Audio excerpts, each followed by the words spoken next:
यूं ही नहीं मिलती राही को मंजिल, यूं ही नहीं मिलती राही को मंजिल, एक जुनून सा दिल में जगाना होता है। पूछा चिड़िया से एक बार, कैसे बना ये आशियाना? बोली, भरनी पड़ती है उड़ान बार बार, और तिनका तिनका उठाना होता है, तिनका तिनका उठाना होता है। दोस्तों नमस्कार, कैसे हैं आप? मुझे उम्मीद है कि आप खुश होंगे, बिंदास होंगे, मज़े में होंगे, झक्कास होंगे, और मैं भी बहुत खुश हूँ, मज़े में हूँ, बिंदास हूँ, और आपसे बात करके बहुत मज़ा आ रहा है। और लगातार बातचीत चल रही है हम लोगों की, और चलती रहेगी। मुझे उम्मीद है कि हम लंबे समय तक बातचीत करेंगे और एक दूसरे से एनर्जी लेंगे, एक दूसरे से हम सीखेंगे। कई बार ऐसा फील होता है हमें, कई बार ऐसा फील होता है कि आप मुझसे मोटिवेट हो रहे हैं। लगता है ऐसा, कई बार ऐसा फील होता है कि मैं आपसे मोटिवेट हो रहा हूं, लेकिन असलियत यह है कि हम एक दूसरे से मोटिवेट हो रहे हैं। मुझे एक कहानी याद आ रही है, एक स्टोरी। आज सुबह, बहुत साल पहले मैंने पढ़ी थी किसी बुक में, कॉपीकैट मार्केटिंग में शायद थी ये बुक, ये स्टोरी। आज सुबह हमारे एक लीडर हैं, हमारी टीम के लीडर हैं शंभू मन्ना जी, उनसे बातचीत चल रही थी, तो उन्होंने वो स्टोरी मुझे सुनाई, बड़ी अच्छी फील हुई। मुझे याद आया कि हाँ, ये स्टोरी मैंने आज से कई साल पहले पढ़ी थी, लेकिन मैं भूल गया था। लेकिन आपस में जब हम बातचीत करते रहते हैं तो वो चीज़ें हमें याद आती हैं। तो उन्होंने बोला कि एक व्यक्ति था, उसका एक टाइम टावर समझते हैं, जिसे घंटा घर बोलते हैं, घड़ी लगी होती है चौक के बीच में, वहाँ पर उसकी ड्यूटी होती थी। उसको चेक करना पड़ता था हमेशा कि वो घड़ी का टाइम ठीक रहे। तो वो जब भी ड्यूटी में जाता था तो एक घड़ी की दुकान से अपना टाइम सेट करता था, टाइम अपनी घड़ी से मिलाता था, और वहाँ जाके चेक करता था कि ठीक है कि नहीं है। और वो व्यक्ति, जो घड़ी वाला व्यक्ति था, वो एक बार उससे पूछता है कि भैया, रोज़ आप ये देखते हो और घड़ी से टाइम मिलाते हो, आप क्या करते हो, कहाँ से हो? वो बोलता है कि मैं वो सामने जो घंटा घर है वहाँ पर नौकरी है मेरी, वहाँ पर जॉब करता हूँ मैं, और मैं एक बार बस टाइम मिलाता हूँ आपकी घड़ी से कि भाई वहाँ पर घड़ी का टाइम ठीक रहे। तो वो हंसने लगा। वो बोला कि सर, आप मेरे यहाँ से दुकान से टाइम मिला के जाते हैं, और आपकी दुकान की जो घड़ी, आपकी जो घंटा घर की घड़ी है, उससे मैं टाइम मिलाता हूँ। तो इसी तरीके से मैं कहना चाहता हूँ, हम एक दूसरे से मोटिवेट होते रहते हैं और एनर्जी लेते रहते हैं। पिछले पार्ट 1 में जो बात हम कर रहे थे कि हेमंत शर्मा जी ने मुझे आरसीएम बिजनेस का प्लान शो किया। प्लान देखने के बाद में मुझे प्लान अच्छा लगा, प्रोडक्ट यूज़ किए, प्रोडक्ट बहुत अच्छे लगे। मुझे भी लगा कि हाँ, टीम बनानी चाहिए, लेकिन अपने काम में बहुत बिजी था मैं। जैसा कि मैंने पिछले पार्ट 1 में बताया कि मैं काफ़ी बिजी था अपने काम में, केटरिंग के बिजनेस में था मैं।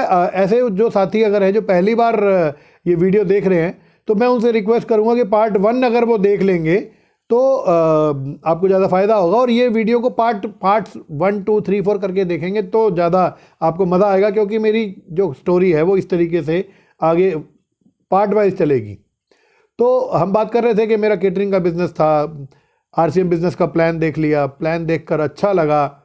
एक ही बात सोची कि नुकसान तो कुछ है नहीं, नुकसान नहीं है तो फिर ज्वाइन कर लिया, ज्वाइन करके काम शुरू कर लिया, और काम शुरू करके प्रोडक्ट यूज़ करने शुरू कर लिए।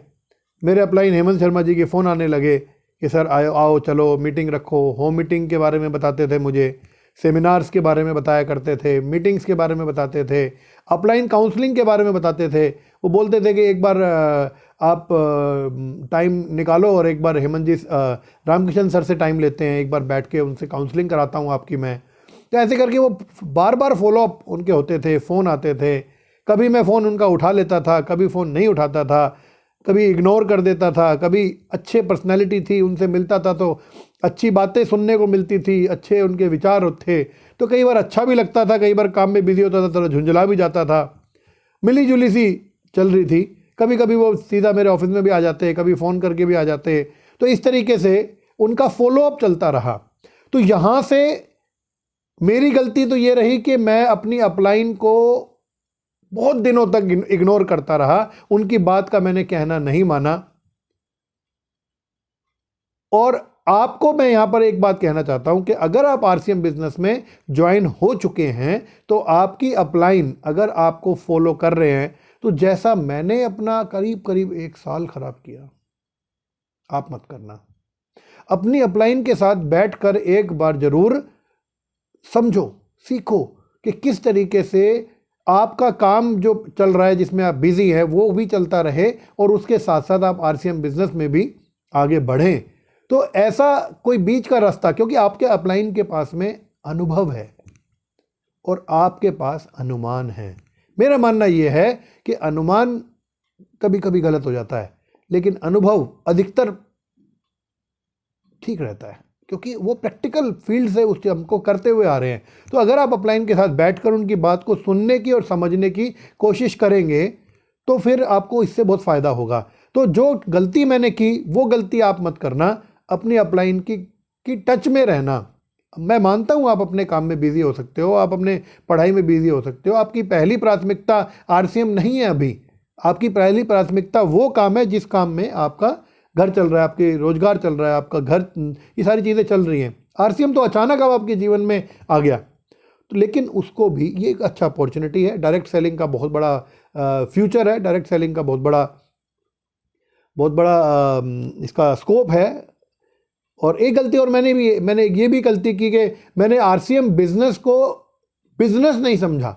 मैंने समझा, हमारे दिमाग में क्या विचार होता था कि बिजनेस तो वो होता है जिसमें बहुत सारी पूंजी लगती है, बहुत सारी बड़ी बिल्डिंग में हमें कोई, या छोटी बिल्डिंग में या कोई दुकान खोल के कोई शोरूम खोलना पड़ता है या गोदाम खोलना पड़ता है, सारा दिन टेंशन लेनी पड़ती है, बहुत सारा पैसा लगाना पड़ता है, ऐसा बिजनेस होता है। ये भी कोई बिजनेस हुआ कि आपने कोई पैसा नहीं लगाया, ज्वाइनिंग करी, सामान यूज़ किया और बिजनेस शुरू हो गया। तो मैंने एक गलती ये भी की कि मैंने इसको बिजनेस नहीं समझा, और जब मैंने इसको बिजनेस नहीं समझा तो एज ए बिजनेसमैन इसमें काम भी नहीं किया। एक गलती और मैं मानना चाहता हूँ यहाँ पर, एक गलती मैंने ये भी की कि आरसीएम के प्रोडक्ट्स के रेट भी शुरू में जब हम लोग होते हैं ना तो चेक करते हैं। मैंने भी शुरुआती दौर में ये गलती की, बाद में तो नहीं की। जब कंसेप्ट क्लियर हो गया, विजन बन गया, तो मैंने ये गलती नहीं की। लेकिन एक गलती मैं ये भी करता था कि देखता था कि आरसीएम का आटा ये रेट का है और वो आटा उस रेट का है। लेकिन कहीं ना कहीं हम ये गलती इसलिए भी कर जाते हैं क्योंकि हम लेबल नहीं चेक करते, हम प्रोडक्ट की क्वालिटी को चेक नहीं करते। हम क्वालिटी, बाज़ार की क्वालिटी में का जो सामान है और जो आरसीएम की क्वालिटी का जो सामान है, अगर हम क्वालिटी से मैच करेंगे तो हमें पता चलेगा कि ये क्वालिटी अच्छी है, इसलिए महंगा है अगर है तो। ऐसे करके बहुत सारी चीज़ें एक साथ चल रही थी और गुरुदेव हेमंत शर्मा जी के फॉलोअप चल रहे थे। तो अचानक मुझे याद है एक प्रोग्राम आया गुड़गांव राधा कृष्णा हॉल में, और श्रीचंद अत्री जी का प्रोग्राम था। हमारे ग्रेट गुरुदेव, शानदार पर्सनैलिटी के मालिक, बहुत बड़ी एजुकेशन उनके पास है, बहुत बड़ा अनुभव उनके पास है, आरसीएम बिजनेस में बहुत बड़े लेवल पे कामयाब लीडर हैं गुरुदेव श्रीचंद अत्री जी। उनका पहला सेमिनार आया गुड़गांव में, और जैसे ही उस प्रोग्राम की अनाउंसमेंट होती है और हेमंत जी का फ़ोन मेरे पास आता है कि मनीष भाई, हमारे ग्रेट लीडर श्रीचंद अत्री साहब का प्रोग्राम गुड़गांव में आया है और आपको वो प्रोग्राम अटेंड करना है, संडे का दिन है। वो प्रोग्राम के बारे में मुझे बताया गया और मुझे इतना ज़्यादा उस प्रोग्राम की एडिफिकेशन की गई, उस प्रोग्राम के इतने बारे में इतना बताया गया, मुझे बताया गया कि आप उस प्रोग्राम को अगर अटेंड कर लेंगे तो आपको इतना बड़ा फ़ायदा हो सकता है। जो आपका सपना है आज़ादी, टाइम फ्रीडम, वो सपना आपका इसमें पूरा हो सकता है, आपको रास्ता मिल सकता है। मुझे बिल्कुल कन्विंस कर लिया गया कि मैं इस प्रोग्राम में ज़रूर जाऊं। और मुझे जब हेमंत जी ने फ़ोन करके बताया, फिर मेरे पास में एक दिन स्पेशल आए, इस प्रोग्राम के बारे में बताया, तो मुझे ऐसा लगा कि ऐसा क्या है इसमें कि मुझे इतना ज़्यादा कन्विंस किया जा रहा है, इतना ज़्यादा समझाया जा रहा है। और मेरे मन के अंदर इच्छा जागी कि मुझे इस प्रोग्राम को अटेंड करना चाहिए। लेकिन उस दिन बाय चांस मेरी एक बहुत बड़ी कैटरिंग थी उस दिन, और मैं सोच रहा था कि इस प्रोग्राम को अटेंड करूं ना करूं, क्या करूं क्या ना करूं। बस उधेड़-बुन में लगा हुआ था